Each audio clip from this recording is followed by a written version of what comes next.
You found some important stuff, Robert said, examining the mechanical tools Virgil Oldman had brought from the Ibbotson villa. I'd say we're at a turning point, Robert added, showing Virgil an assembled part. He then asked, "So, how did things go with your friend?" Virgil smirked and replied, "How many seconds did it take you to realize I was talking about myself?" Meanwhile, Virgil Oldman couldn't open the villa gates with the key set he had. He waited in the bar across from the villa, where he noticed a dwarf woman speaking to someone while staring at him. When he saw Fred leaving the building, Virgil entered the villa and slipped the furniture valuation papers under Claire Ibbotson's door. Claire called out, "I change the villa's locks every 6 months. Please take the new set of keys from the table." Later, Virgil said to Claire, "You've been ruining your life. This illness of yours is so absurd it almost seems unreal." Claire responded, "My mother thought I was faking it at first, too. We were abroad when it started. I was so afraid walking at the foot of the Eiffel Tower that I froze. I screamed and fell to the ground. I was just a little girl, but it kept happening more and more." Virgil asked, "Has there ever been an open space where you weren't overcome by anxiety?" Claire answered, "Only one. During a school trip to Prague, in the square with the astronomical clock. I must have walked across it 100 times. It was beautiful. I remember a restaurant called Night and Day with very strange decor. That's the only place I'm nostalgic for." "Why not go now?" Virgil asked. "I'd be happy to take you." Referring to the automation, Robert said, "Well, you don't seem too pleased." "We're almost there," he added. Virgil replied, "No, I'm delighted. It's just one of those evenings when I feel like this contraption, unfinished." Robert asked, "Virgil, why did you never marry?" Virgil answered, "My regard for women equals the fear I've always had of them, and my failure to understand them." On Claire Ibbotson's birthday, Virgil arrived at her villa with flowers. Claire confronted him, saying, "I read the valuation documents. Even a child would know I'm being cheated. You're a thief." Furious, Virgil shouted, threw the flowers, and stormed out. Virgil noticed Robert having a romantic dinner with a woman who wasn't his girlfriend. Later, heartbroken, Virgil received a call from Claire. "I behaved badly," she said. "I feel stupid. I've never been given flowers before. I don't know what this means to me." Virgil softened. "I'm not angry with you." Ibbotson continued, "My birthdays have always been horrible. And you, since you came along, you've turned my life upside down. The other day I went downstairs, opened the main door, and looked out at the garden. I'd never gone that far before." He asked, "Do you want me to come over? There are new treatments nowadays that might help you. I'd rather talk to you than some shrink." Noticing a painting, Virgil said, "I see you brought up the portrait of the dancer." "It's something I want to keep," Claire replied. "It's a portrait of my mother, though it's of no great value." As Virgil prepared to leave, he said, "Don't hesitate to call if you need anything." Instead of departing, however, he hid behind a sculpture in the room. Claire emerged speaking to someone on her mobile, saying, "Virgil is a good person." Suddenly, Virgil's phone slipped from his pocket and clattered to the floor. Hearing the noise, Claire, gripped by anxiety, rushed to her room, fearing an intruder had entered the villa. Virgil fled the house. Moments later, Claire called him in a panic. "Someone's in the house," she cried. Virgil rushed back, assuring her, "No one's inside." "It was me. I hid behind the sculpture to see you." Claire shouted, "Are you spying on me? Get out." As Virgil turned to leave, Claire stepped out and pleaded, "Please, Virgil, don't go." Virgil says, "Believe me, I don't normally behave like this. I'm bound to make some mistakes, but nothing in the world would make me want to hurt you. It's just that I can't help myself. I need to see you." Claire turns and shows her face to Virgil. He gently touches her cheek. Virgil tells Robert, "You should have seen her. Pale, like a silver etching. She had the look of a creature terrified of the universe, and I could see my own fear reflected in her eyes." Looking at the automaton, Virgil says to Robert, "You've worked a miracle." Robert cautions, "Be careful, Virgil. Mistakes happen when you think you've succeeded. That's when you lose your strategy." He adds, "Never stop surprising them. That's one approach. Do things they couldn't foresee." Virgil buys clothes for Claire and she tries on different dresses. He begins avoiding new work and declining new clients. Rummaging through his art collection, Virgil ponders how to impress Claire. He brings her makeup, and after applying it, Claire asks, "Have I made myself pretty?" Virgil replies, "Beautiful. You've done very well." Claire fumes, "And you'll take me to one of your auctions, to galas with elegant people, and to the most refined restaurants in the world, won't you, Virgil? That's the reason for your gifts, isn't it? To help me recover little by little, and then show me off, right?" She storms into her room. Robert reflects, "Maybe we made the wrong moves last time. I was a bit rash." Virgil reassures him, "Don't blame yourself. She always manages to tear everything apart." A lady customer rushes in, exclaiming, "Robert, my aunt's gone missing again. We found her in Central Park. It was no use trying to reset this thing. It was easier to make a new one." Robert replies, "This one has a much wider range."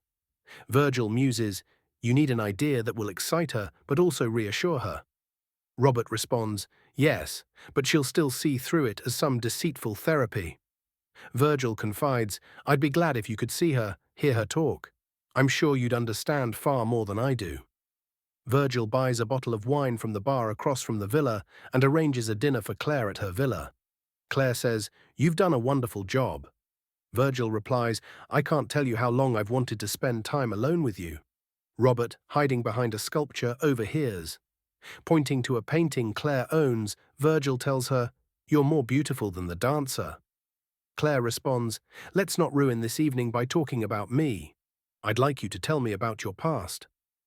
Virgil shares, "At a young age, I became acquainted with art and painting techniques, learning how to distinguish a forgery from an original." Claire mentions, "In an old article of yours I found online, you wrote, 'There's something authentic in every forgery. When simulating another's work, the forger can't resist adding something of himself. Often it's just a trifle, a detail of no interest, one unsuspected stroke by which the forger inevitably betrays himself, revealing his own utterly authentic sensibilities.'" She adds, "I love the way you talk." Robert remarks, "You couldn't have been more convincing, a born seducer." He continues, "If I didn't know about her problems, I'd say she was normal. She's far more beautiful than you described. If you want my advice, pray that girl never gets better." Sarah visits Virgil and says, "I need to talk about Robert." Virgil asks, "What's going on?" "Don't be afraid to tell me." Sarah confesses, "All those girls hovering around him, I'm afraid of losing him. Is there anything I can do?" Virgil offers, "Do you want me to talk to him?"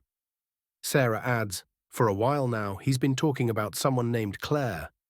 With him, everyone's got to be on guard all the time. That goes for you too." She pleads, "Promise me you won't say a word to him." Virgil visits Robert's place and says, "Kindly hand over the Volkinson automaton to my assistant when he comes today." He adds, "You're not the trustworthy man I thought you were." Claire, looking at the catalogue, remarks, "It's strange seeing them so perfect and polished. It's as if they aren't mine." She allows Virgil into her room, where he notices the missing parts needed to complete the Vaucanson automaton.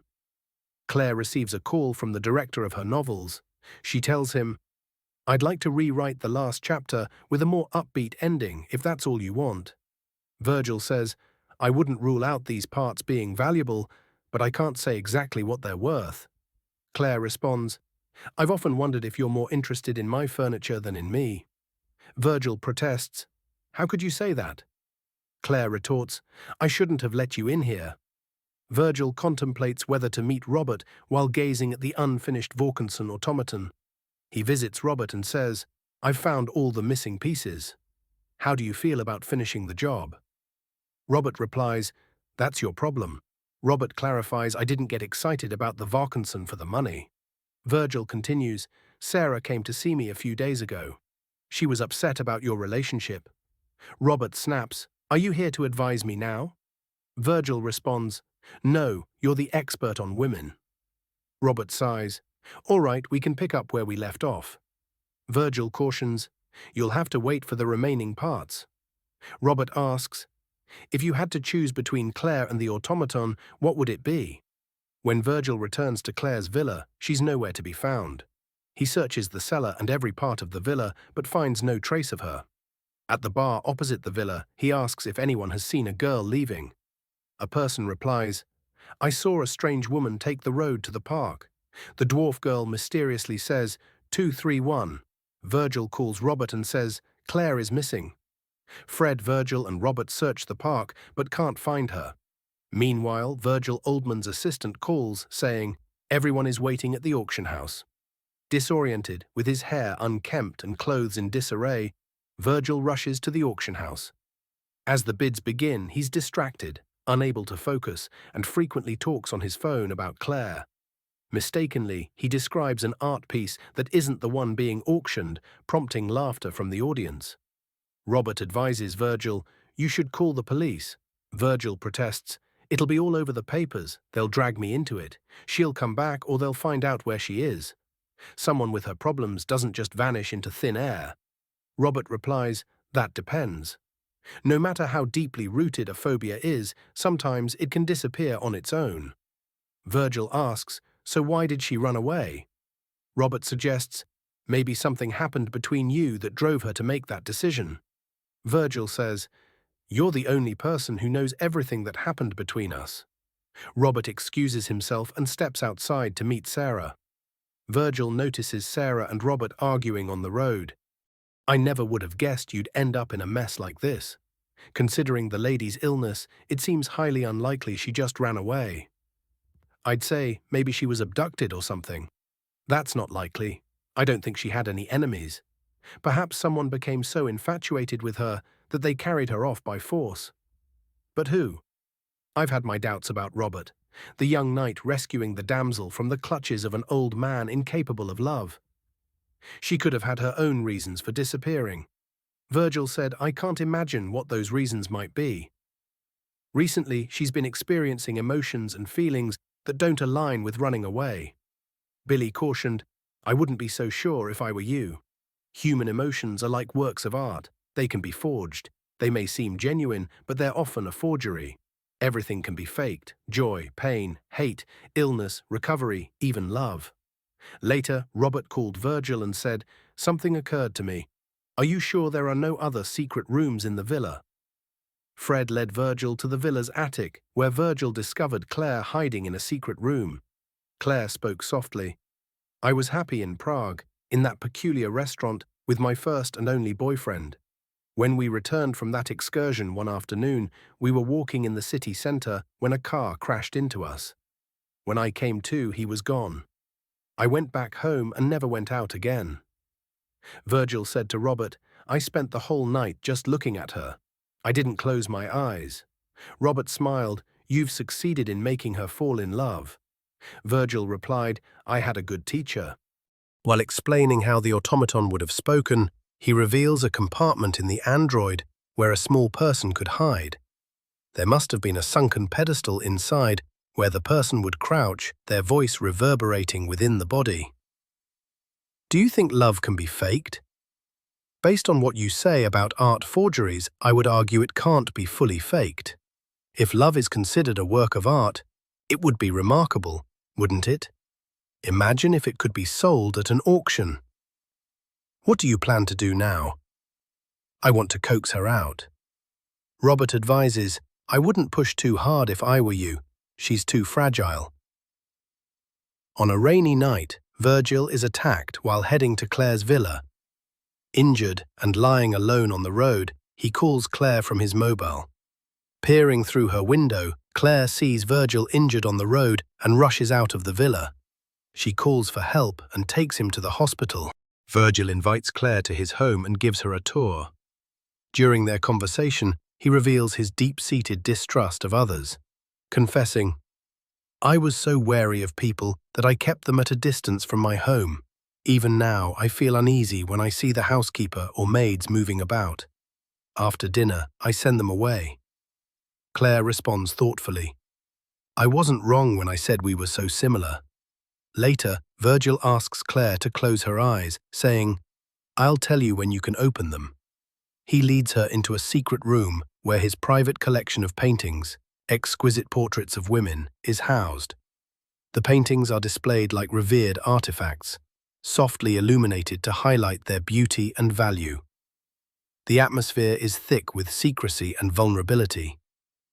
Virgil, a man who guards his emotions as fiercely as his collection, exposes this deeply personal part of himself to Claire, someone he has grown to trust and love. His demeanor blends pride with nervousness as he shares his life's obsession, a collection that symbolizes his idealized, unattainable connection to women. Each painting, a masterpiece, serves as a metaphor for Virgil's guarded heart, beautiful, untouchable, and preserved in isolation. Claire, in contrast, represents a real, flawed human connection, making this moment both intimate and poignant. While dining with Robert and Sarah, Virgil Oldman announced that the catalogue for the sale of the paintings and furniture from Ibbotson Villa is ready. As Claire flips through the catalogue, Virgil anxiously awaits her reaction. "Ever since I decided to come live with you, I've been thinking I don't want to sell anymore. I'd like to keep everything as it was." "Believe me, if I were you, I'd do the same." Virgil tears up the catalogue, and Robert and Sarah clap in support of his decision.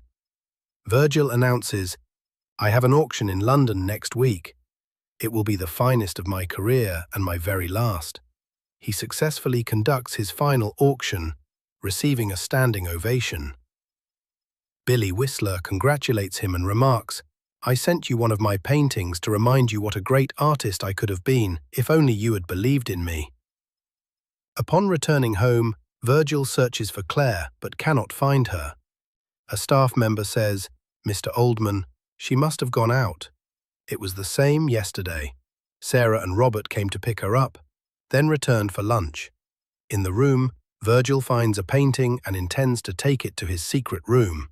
However, when he enters, he discovers his entire collection is gone. Virgil Oldman is devastated and emotionally shattered.